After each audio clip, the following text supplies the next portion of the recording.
दोस्तों, आज हम बात करने वाले हैं एक ऐसी स्टेटमेंट की जो सुनकर आपके मन में सवाल उठेगा। क्या सत्ता में बैठे लोग सच में आम आदमी की परेशानी समझते हैं? प्रधानमंत्री के इकोनॉमिक एडवाइजरी काउंसिल की मेंबर डॉक्टर शमिका रवि ने हाल ही में एनआई पॉडकास्ट में कहा, अरे अगर रुपया $100 पर भी पहुंच जाए तो क्या, ये तो बस एक नंबर है। बस एक नंबर है भाई। जब आप पेट्रोल भरने जाते हो, दालचीनी की कीमत देखकर हैरान होते हो, मोबाइल लैपटॉप महंगा हो जाता है, तब आप ज्यादा पैसे देने की जगह ये बोल दो कि इतने पैसे, ये तो बस एक नंबर है। तो ये कितना अजीब लगेगा ना। ठीक ऐसे ही ये बस एक नंबर वाली बात कितनी अजीब लगती है ना। मिडिल क्लास रोज की जिंदगी में ये महंगाई महसूस कर रहा है। रोजमर्रा की चीजें खरीदने में उसे स्ट्रगल करना पड़ रहा है। और उसके ही टैक्स के पैसों से ऊपर बैठे फ्री की फैसिलिटीज ले रहे एक्सपर्ट्स कह रहे हैं, चिंता मत करो, ये तो बस एक नंबर है। देखो, वो कुछ टेक्निकल बातें भी कहती हैं। मार्केट को अपनी वैल्यू खुद तय करने दो।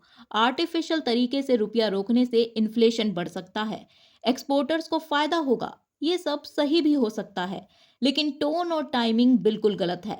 जब आम आदमी का बजट टाइट हो रहा है, तब जस्ट अ नंबर बोलना कितना इनसेंसिटिव है। ये दिखाता है कि आप जमीनी हकीकत से कितना दूर हो। अच्छा, अब सबसे बड़ा सवाल, हिपोक्रेसी का। याद है 2012-13 में क्या हो रहा था? रुपया गिर रहा था। उस समय नरेंद्र मोदी गुजरात के सीएम थे और विपक्ष में थे। उन्होंने यूपीए सरकार पर जमकर हमला बोला था। कहा था कि रुपया गिरना देश की इज्जत का सवाल है, प्रधानमंत्री की क्रेडिबिलिटी का सवाल है। उन्होंने कहा था कि रुपया आईसीयू में है, सांस लेने में तकलीफ हो रही है। उस समय सत्ता में नहीं थे, तो रुपया गिरना देश की शान परवार था।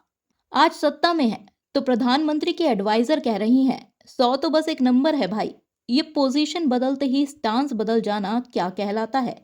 ये दिखाता है कि जब तुम अपोजिशन में हो तो हर चीज को बड़ा मुद्दा बना देते हो, लेकिन जब तुम्हारी सरकार आ जाती है तो वही चीज जस्ट अ नंबर हो जाती है। ये पोजीशन की भूख नहीं तो और क्या है।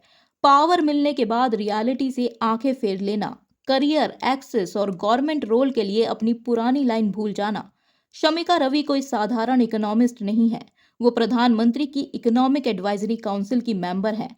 मतलब पीएम मोदी सीधे उनसे सलाह लेते हैं। अब सोचो, अगर ऐसे एडवाइजर होंगे जो मिडिल क्लास की रोज की परेशानी को जस्ट अ नंबर बोलकर डिसमिस कर देते हैं, तो प्रधानमंत्री को सही ग्राउंड रियलिटी की जानकारी कैसे मिलेगी? क्या वो फैसले ले पाएंगे जो आम आदमी की जेब और उसकी मुश्किलों को ध्यान में रख कर लिए जाए? पेट्रोल, डीजल, रसोई का खर्चा, बच्चों की पढ़ाई, ये सब नंबर नहीं है, ये असली दर्द है। अगर एडवाइजर इतने डिस्कनेक्टेड हैं, तो प्रधानमंत्री ऑफिस भी कितना जमीनी हकीकत से दूर हो रहा है, ये सोचने वाली बात है। सरकार से हम यही उम्मीद करते हैं कि वो मिडिल क्लास की परेशानी को हल्के में न ले।